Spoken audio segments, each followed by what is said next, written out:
Hello and welcome everyone. In today's video I will show you how to cancel Apple Music subscription. To do this you have just to go to the App Store, and after that go and click on your picture on the top right of the screen.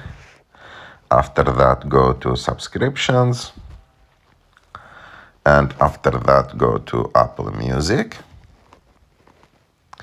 And after that, as you can see, there is an option called cancel subscription. Click on it, and after that click cancel subscription again.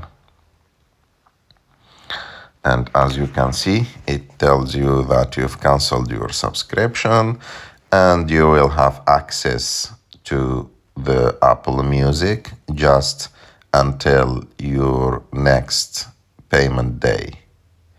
I hope that you like this video. If you like this video, don't forget to subscribe to our channel to like this video, and see you in the next one.